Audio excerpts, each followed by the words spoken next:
या देवी सर्वभूतेषु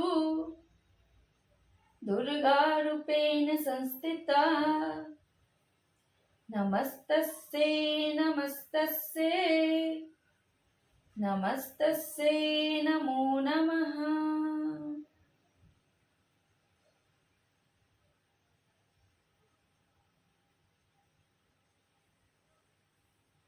फ्रेंड्स, आज है दुर्गा माँ का 7वां स्वरूप। आज है सप्तमी।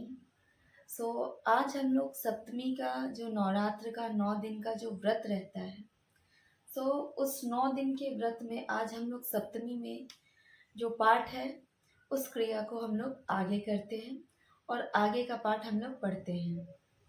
चलिए,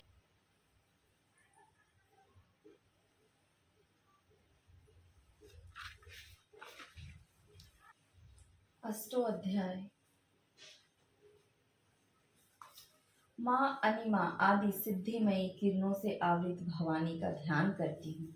उनके शरीर का रंग लाल है और नेत्रों में करुणा लहरा रही है तथा हाथों में पास, अंकुश, बाण और धनुष शोभा पाते हैं।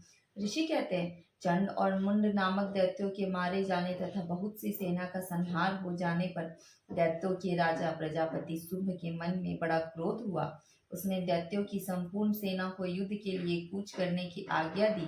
वह बोला, आज उदयुद्ध नाम के 86 दैत्य सेनापति अपनी सेनाओं के साथ युद्ध के लिए प्रस्थान करे।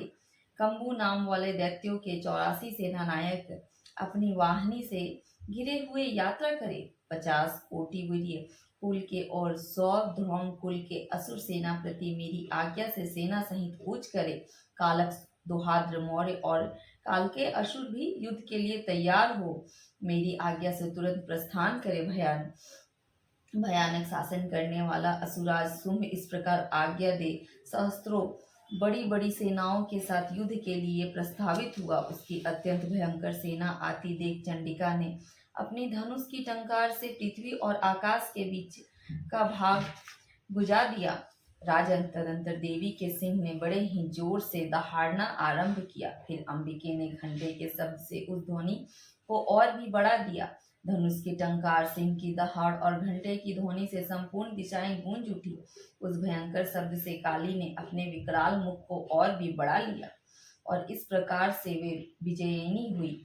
उस तुमुल नाद को सुनकर दैत्यों की सेनाओं ने चारों ओर से आकर चंडिका देवी, सिंह तथा काली देवी को क्रोधपूर्वक घेर लिया। राजन, इसी बीच में असुरों के विनाश तथा देवताओं के अभयुद्ध के लिए ब्रह्मा, शिव, कार्तिकेय, विष्णु तथा इंद्र आदि देवों की शक्तियों जो अत्यंत पराक्रम और बल से संपन्न थी, उनके शरीर से निकलकर उन्हीं के रूप में चंडिका देवी के पास गई।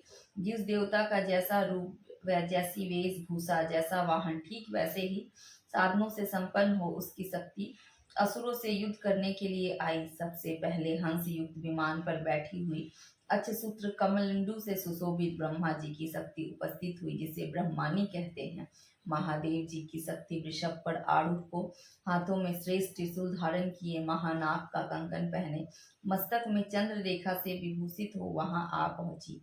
कार्तिकेय जी की शक्ति रूपा जगदम्बिके मुनि का रूप धारण किए, श्रेष्ठ मयूर का आरूढ़ हो हाथ में शक्ति लिए दैत्यों से युद्ध करने के लिए आई। इसी प्रकार भगवान विष्णु की शक्ति गरुड़ पर विराजमान हो शंख, चक्र, गदा, सांख, धनुष तथा खगड़ हाथ में लिए वहीं आई। अनुपम यज्ञ वाराह का रूप धारण करने वाले श्री हरि की जो शक्ति है वह भी वाराह शरीर धारण करके वहां उपस्थित हुई। नरसिंह की शक्ति में नृसिंह के समान शरीर धारण करके वहां आई। उसकी गर्दन के बालों से झटके से आकाश के तारे बिखरे पड़े थे। इसी प्रकार इंद्र की शक्ति वज्र हाथ में लिए गजराज ऐरावत पर बैठकर आई। उसके ही सहस्त्र नेत्र थे। इंद्र का जैसा रूप था वैसा ही उसका था।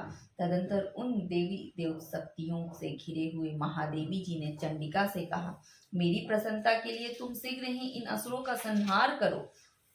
तब देवी के शरीर से अत्यंत भयानक और परम उग्र चंडिका शक्ति प्रकट हुई, जो सैकड़ों गिदड़ियों की भांति आवाज करने वाली थी। उस अपराजिता देवी ने धूल जटा वाले महादेवी जी से कहा, भगवान आप शुंभ निशुंभ के पास दूत बनकर जाइए और उन अत्यंत गर्वी वाले दानव शुंभ निशुंभ दोनों से कहिए, साथ ही उनके अतिरिक्त भी जो दानव युद्ध के लिए वहां उपस्थित हैं उनको भी संदेश दीजिए। दैत्य, यदि तुम जीवित रहना चाहते हो तो पाताल लौट जाओ, इंद्र को त्रिलोकी का राज्य मिल जाए और देवता यज्ञ भाग का उपभोग करे। यदि बल के घमंड में आकर तुम युद्ध की अभिलाषा रखते हो तो आओ, मेरी सिवाएं योगिनियां तुम्हारे कच्चे मान से तृप्त हो चुकी।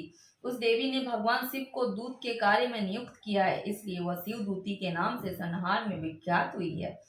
वे महादैत्य भी भगवान शिव के मुंह के से देवी के वचन सुनकर क्रोध में भरकर गए और जहाँ कात्यायनी विराजमान थी उस ओर बढ़े। तदंतर वे दैत्य अमर से भरकर पहले ही देवी के ऊपर बाण, शक्ति और दृष्टि आदि शस्त्रों की वृष्टि करने लगे। तब देवी ने खेल खेल में ही धनुष की टंकार की और उसे छोड़ते हुए बाण बड़े बड़े बाणों, दैत्यों के चलाए हुए बाण, सूल, शक्ति और फारसों को काट डाला। फिर काली ने आगे बढ़कर शत्रुओं को सूल के प्रहार से विदीर्ण करने लगी और खटास से उनका कचुम्बर निकालती हुई रणभूमि में विचरने लगी। ब्रह्मानी भी जिस ओर दौड़ती उसी ओर अपने कमंडल का जल छिड़क कर शत्रुओं को ओज और पराक्रम को नष्ट कर देती थी। महेश्वरी ने त्रिशूल से तथा वैष्णवी के चक्र और अत्यंत क्रोध में भरी हुई कुमार कार्तिकेय की शक्ति के दैत्यों का संहार प्रारंभ किया। इंद्र शक्ति के वज्रपात से विदीर्ण हो सैकड़ों दैत्य दानव रक्त अपनी थुथुन की मार से नष्ट किया। दाढ़ों के अग्रभाग से कितने की छाती छेद डाली तथा कितने ही दैत्य उसके चक्र की चोट से विदीर्ण होकर गिर पड़े। नरसिंही भी दूसरे महादैत्यों को अपने नखों से विदीर्ण करके खाती और सिंहनाद की दिशाओं एवं आकाश को गूंजती हुई युद्ध क्षेत्र में विचरने लगी। कितने ही असुर शिवदूती के प्रचंड अट्टहास से अत्यंत भयभीत होकर पृथ्वी पर गिर पड़े। गिरने पर उन्होंने शिवदूती से अपने समय का ग्रास बना लिया। इस प्रकार क्रोध में भरे हुए मातृगणों को नाना प्रकार के उपायों से बड़े बड़े असुरों का मृदन करते देख दैत्य सैनिक भाग खड़े हुए। मातृगण से पीड़ित दैत्यों को युद्ध में भागते देख रक्त बीज नामक महादैत्य क्रोध में भरकर युद्ध करने के लिए आया।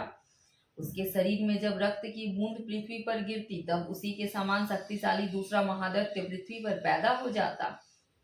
महासुर रक्त बीज हाथ में गदा लेकर इंद्र शक्ति के साथ युद्ध करने लगा।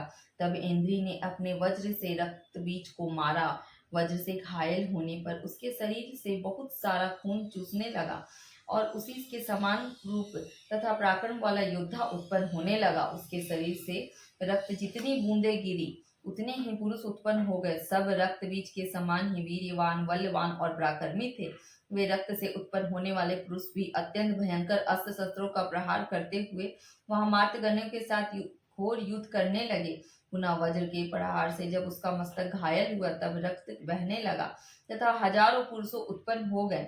वैष्णवी ने युद्ध में रक्त बीज पर चक्र का प्रहार किया। इंद्री ने भी उस दैत्य सेनापति को गदा से चोट पहुंचाई। वैष्णवी के चक्र से घायल होने पर शरीर से जो रक्त बहा और जो उसी के बराबर आकार वाले सहस्त्रों महादैत्य प्रकट हुए, उनके द्वारा संपूर्ण जगत व्याप्त हो गया। कौमारी ने शक्ति से, वाराहिनी ने खग्गर से, महेश्वरी ने त्रिशूल से महादैत्य रक्त बीज को घायल किया। क्रोध में भरे हुए महादैत्य रक्त बीज भी गदा से सभी मात्र शक्तियों पर पृथक कर प्रहार किया।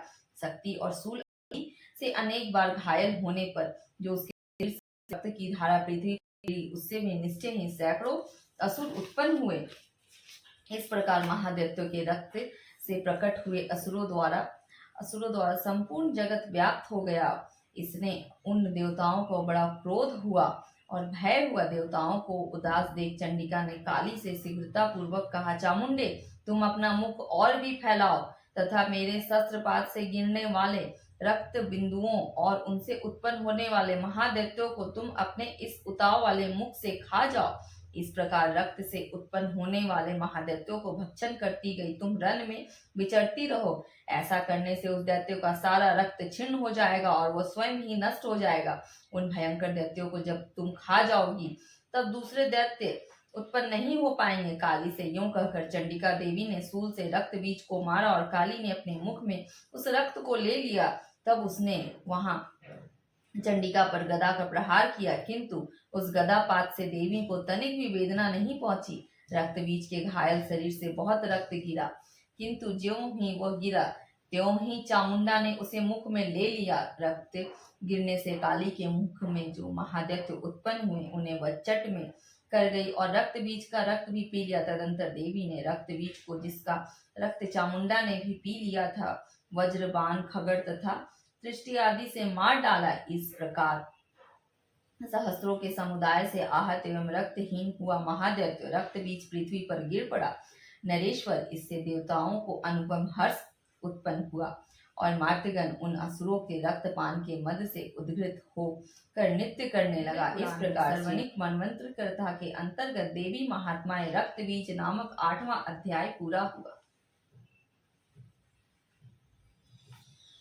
9वां अध्याय ध्यान। मैं अर्धनारीश्वर के श्री विग्रह की निरंतर शरण लेती हूँ। उसका वर्ण और बंदूक पुष्प और सुवर्ण के समान रक्त पीत मिश्रित है। वहां अपनी भुजाओं में सुंदर अक्षपाल और पास अंकुश तथा वरद मुद्रा धारण करता है। अर्धचंदन उसका आभूषण है तथा वह 3 नेत्रों से सुशोभित है। मैंने कहा, भगवान, अपने रक्त बीज के वध से संबंध रखने वाले देवी चरित्र का ये अद्भुत महात्म्य मुझे बतलाएं। अब रक्त बीज के मारे जाने पर अत्यंत क्रोध में भरे हुए शुंभ और निशुंभ ने जो कर्म किया, मैं उसे सुनना चाहता हूँ। ऋषि कहते हैं, राजन, युद्ध में रक्त बीज और अन्य देवताओं के मारे जाने पर शुंभ निशुंभ को क्रोध की सीमा ना रही। वह अपनी विशाल सेना इस प्रकार मारी जाती देख निशुंभ अमरस में भरकर दौड़ा और उसके साथ असुरों की प्रधान सेना भी उसके आगे पीछे तथा पार्श्व भाग भाग कर बड़े असुर आने लगे, जो क्रोध से ओट चबाते हुए देवी को मार डालने के लिए आए। महापराक्रमी शुंभ भी अपनी सेना के साथ मात्र गणों से युद्ध करके क्रोधवश चंडिका को मारने के लिए आ पहुंचा। तब देवी के साथ शुंभ और निशुंभ का घोर संग्राम छिड़ गया। वे दोनों दैत्य मेघों की भांति बाणी को भयंकर वृष्टि कर रहे थे। उन दोनों के चलाए हुए बाणों को चंडिका ने अपने बाणों के समूह से तुरंत काट डाला और सशस्त्र समूहों की वर्षा करके उन दोनों दैत्यपतियों के अंगों में भी चोट पहुंचाई। निशुंभ ने तीखी तलवार और चमकती हुई ढाल लेकर देवी श्रेष्ठ वाहन सिंह के मस्तक पर प्रहार किया। अपने वाहन को चोट पहुंचाने पर देवी ने क्षुरप्रह नामक वाहन से निशुंभ का श्रेष्ठ तलवार तुरंत ही काट डाली। उसके ढाल को भी, जिसमें 8 चांद जड़े थे, खंड खंड कर दिया। ढाल और तलवार के कट जाने पर उस असुर ने शक्ति चलाई, किंतु सामने आने पर देवी ने चक्र से उसको भी 2 टुकड़े कर दिए। अब तो निशुंभ क्रोध से जल उठा और उस दानव ने देवी को मारने के लिए सूल उठाए, किंतु देवी ने समीप आने पर उसे मुक्के से मारकर चूर्ण कर दिया। तब उसने गदा घुमाकर चंडी के ऊपर चलाई, परंतु वह भी देवी के त्रिशूल से कटकर भस्म हो गई। तदंतर दैत्यराज निशुंभ को फरसा हाथ में लेकर आते देख देवी ने बाण समूहों से घायल कर धरती पर सुला दिया। उस भयंकर पराक्रमी भाई निशुंभ के धराशायी हो जाने पर शुंभ को बड़ा क्रोध हुआ और अंबिका का वध करने के लिए वह आगे बढ़ा। रथ में बैठे बैठे उत्तम आयुधों से सुशोभित अपनी बड़ी बड़ी 8 अनुपम भुजाओं से समूचे आकाश को ढककर वह अद्भुत शोभा पाने लगा। उसे आते देख देवी ने शंख बजाया और धनुष की प्रजिता से अत्यंत दुस्सह शब्द किया। साथ ही वह अपने घंटे के शब्द से जो समस्त दैत्य सैनिकों को तेज नष्ट करने वाला था, संपूर्ण दिशाओं को व्याप्त कर दिया। तदंतर सिंह ने भी अपनी दहाड़ से, जिसे सुनकर बड़े बड़े गजराजों का ही महान मत दूर हो जाता है, और देवी काली को तथा सिंह को घायल कर डाला। फिर उस दैत्यराज ने 10,000 बाहों बनाकर चक्र का प्रहार से चंडिका को आच्छादित कर दिया। तब दुर्गम पीड़ा का नाश करने वाली भगवती दुर्गा ने कुपित होकर अपने बाणों से उन चक्रों तथा बाणों को काट गिराई। यह देखकर निशुंभ दैत्य सेना के साथ चंडिका का वध करने के लिए हाथ में गदा ले वेग से दौड़ा।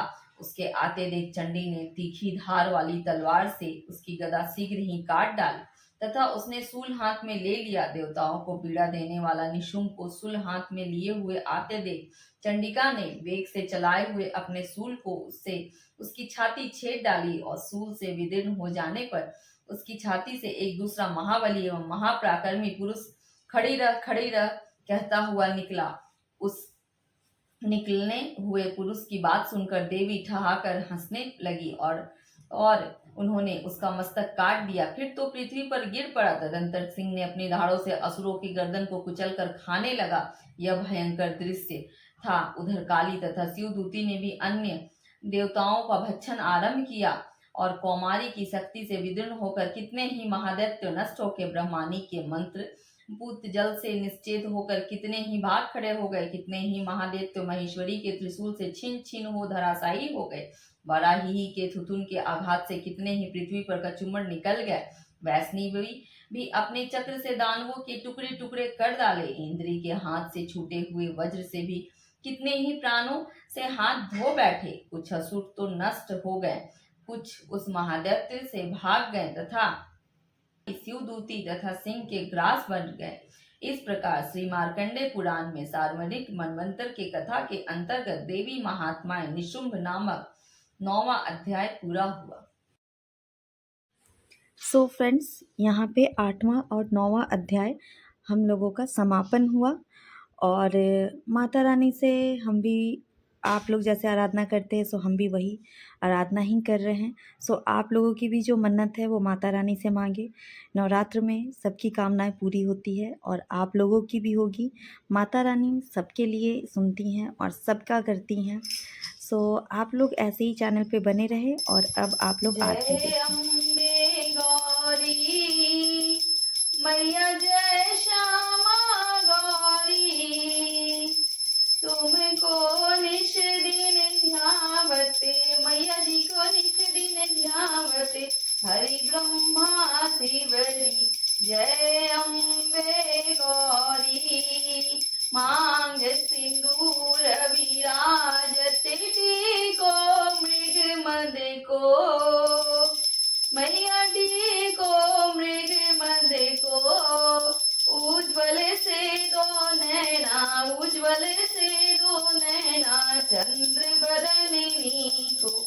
जय अम्बे गौरी मैया, जय श्यामा गौरी, कनक समान कलेवर रक्तांबर राजे, मैया रक्तांबर राजे, रक्त पुष्प गलमाला, रक्त पुष्प गलमाला, कंठन पर साजे।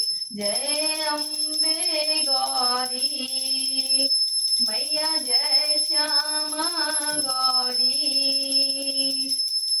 हे हरि वाहन राजत खगड़ खपड़ धारी, मैया खगड़ खपड़ धारी, सुर नर मुनिजन सेवत, सुर नर मुनिजन सेवत, तिनके दुख हारी।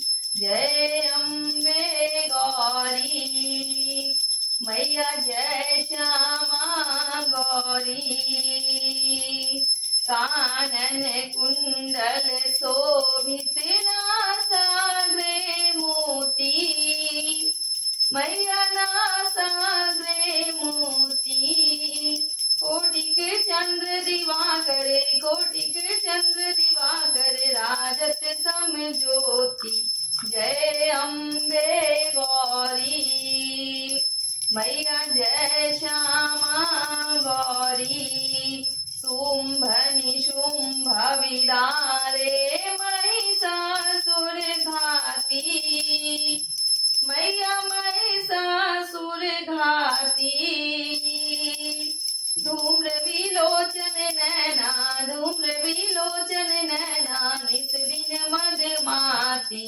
जय अम्बे गौरी मैया, जय श्यामा गौरी, चंड मुंड संहारे सोनित बिज हरे, मैया सोनित बिज हरे, मधु कैटब दो मारे, मधु कैटब दो मारे, सुर भयहीन करे। जय अम्बे गौरी मैया जय श्यामा गौरी ब्रह्मणि रुद्राणी तुम कमला रानी मैया तुम कमला रानी आगम निगम बखानी आगम निगम बखानी तुम शिव पट रानी जय अम्बे गौरी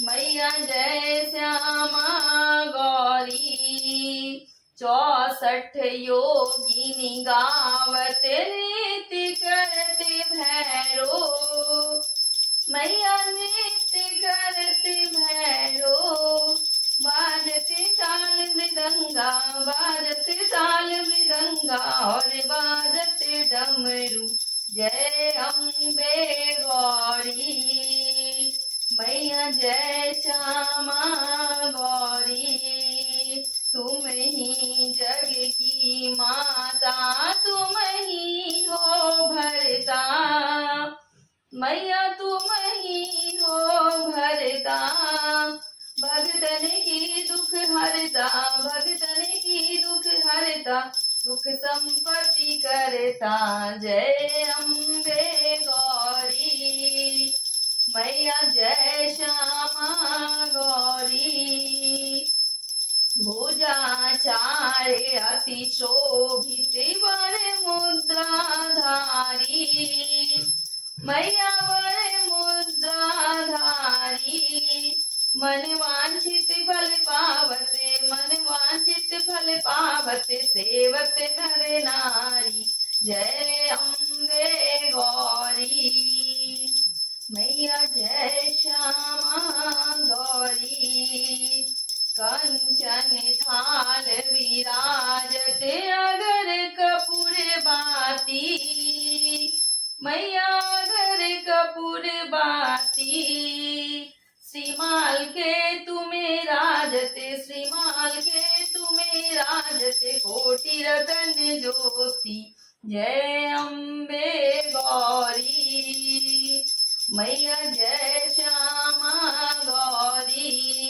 श्री अम्बे जी की आरती जो कोई नर गावे मैया जो कोई नर गावे कहत शिवानंद स्वामी कहत परमानंद स्वामी सुख संपत्ति पावे जय अम्बे गौरी मैया जय श्यामा गौरी। सो गाइस, यहाँ पे हमारा जो आरती था वो आरती समाप्त हो गया है। और आप लोग ऐसे ही चैनल में बने रहें, अपना प्यार देते रहें। और जो लोग मेरे चैनल पे नए हैं सो प्लीज़ माता रानी का आप लोग आशीर्वाद लेते हुए मेरे चैनल को सब्सक्राइब कर दें और बेल नोटिफिकेशन को प्रेस करना ना भूलें। सो मैं माता रानी से अपनी जो इच्छा थी वही मांग रही थी। सो आप लोग भी घर बैठे ऐसे अपना आशीर्वाद माता रानी से यहाँ से ले सकते हैं।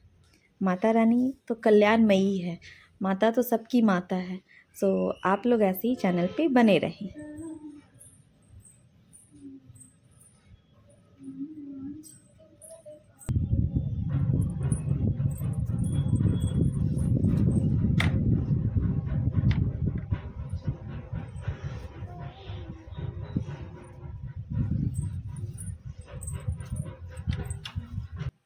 सो फ्रेंड्स, यहाँ हमारा सप्तमी का पूजा समाप्त हुआ और पूजा समाप्त के साथ हमारा 8वां के साथ 9वां अध्याय भी पूरा हो गया है। सो आप लोग ऐसे ही चैनल में बने रहें और माता रानी का आशीर्वाद आप लोग भी ले लें। मैया की कृपा तो सबके ऊपर समान रहती है। सो आप लोग भी मैया की कृपा लें और आशीर्वाद लें। और जो लोग मेरे चैनल पे नए हैं वो लोग चैनल को सब्सक्राइब कर दें। मिलते हैं नेक्स्ट